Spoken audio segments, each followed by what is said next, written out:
Assalamualaikum warahmatullahi wabarakatuh.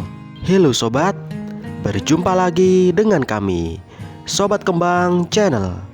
Channel yang akan membahas seputar dunia tanaman hias. Pada video kali ini Sobat Kembang Channel akan memberikan tips tentang pemasangan turus atau tiang penyangga tanaman, khususnya pada tanaman hias aroid. Apa itu aroid?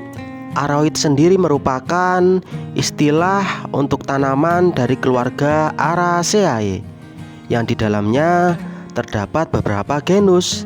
Di antaranya ada Anthurium, ada Monstera, ada Epipremnum, ada Philodendron, Syngonium, dan sebagainya. Di sini kita memiliki beberapa jenis turus atau tiang penyangga ya guys. Kebanyakan terbuat dari sabut kelapa. Ini terbuat dari sabut kelapa yang dianyam lalu dililitkan pada batang bambu yang telah dipotong.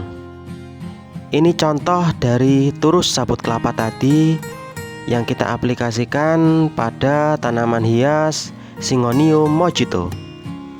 Selanjutnya ada turus dari sabut kelapa juga, tetapi sabut kelapanya tidak dianyam ya sobat.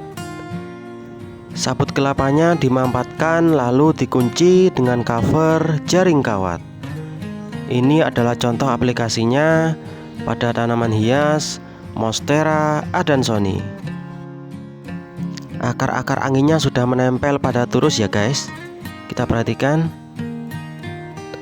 Selanjutnya yang ketiga, di sini juga ada turus yang terbuat dari moss atau lumut.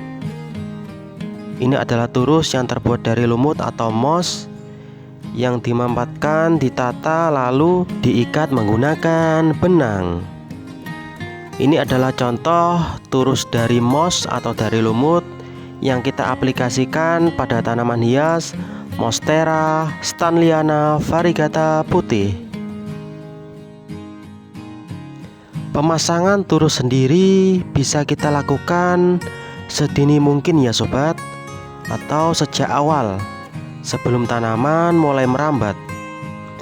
Jadi tujuannya adalah untuk menjemput akar angin dari tanaman.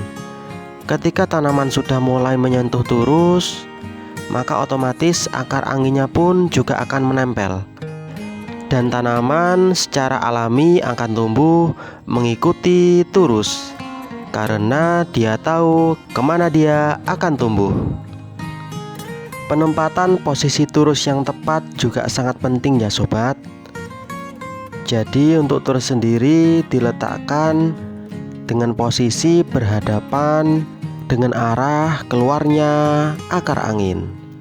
Jadi jangan sampai membelakangi dari arah keluarnya akar angin ya sobat. Ini adalah contoh dari Monstera stanleyana variegata putih yang sudah merambat pada turus dari moss atau dari lumut ya sobat. Tanamannya sangat sehat sekali dan tampilannya pun juga sangat cantik ya sobat. Kita perhatikan akar anginnya juga sudah menempel dan menyatu pada turus. Jadi arah pemasangan turus pun juga sangat penting.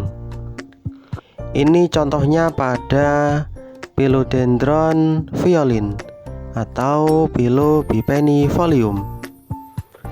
Kita juga beri turus atau tiang penyangga dari moss atau dari lumut.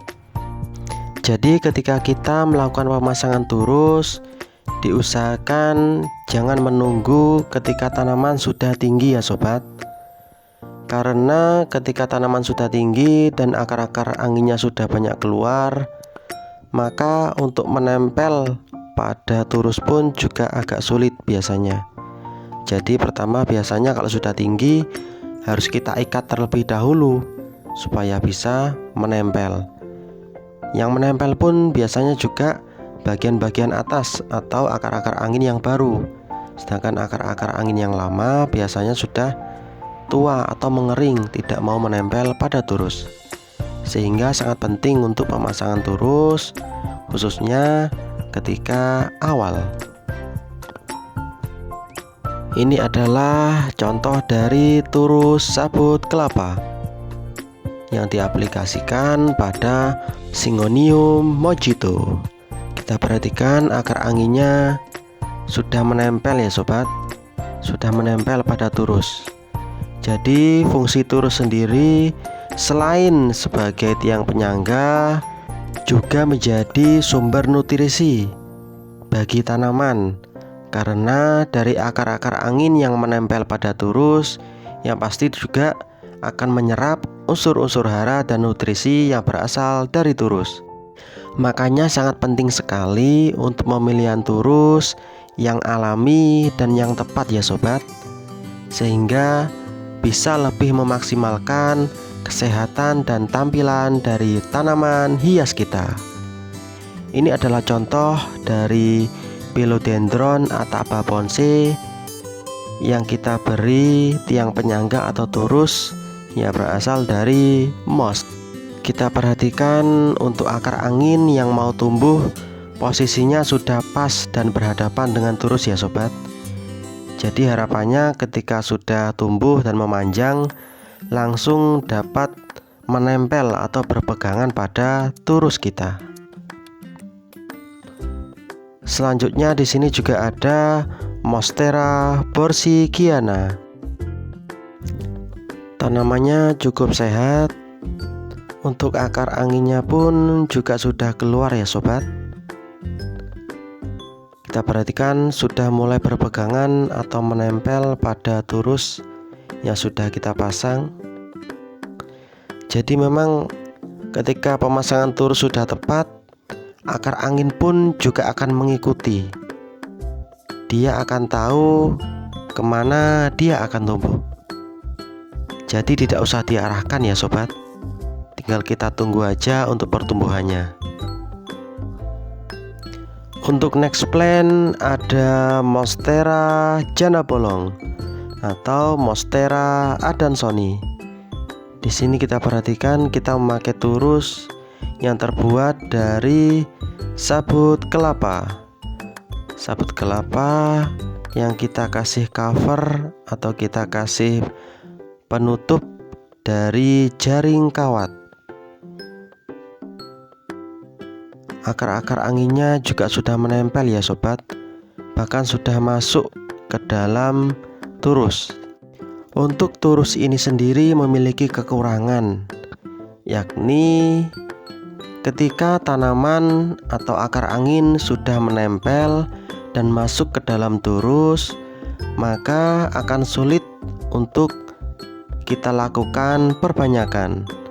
Karena ketika kita ingin melakukan perbanyakan atau split batang atau setek batang, maka kita terhalang oleh cover yang terbuat dari kawat jaring ini ya sobat. Sehingga mau tidak mau maka harus memotong dari akar angin.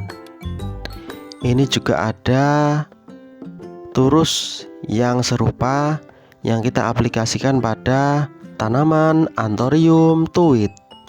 Untuk pemasangannya sendiri kita telat ya sobat, sehingga harus dikasih tali pengikat terlebih dahulu, dengan harapan untuk akar angin yang di atas atau yang selanjutnya nanti bisa langsung menempel pada turus. Oke guys, itulah sedikit tips mengenai pemasangan turus pada tanaman hias aroid. Bagaimana? Sobat sekalian sudah paham dan mengerti dan sudah bisa ya?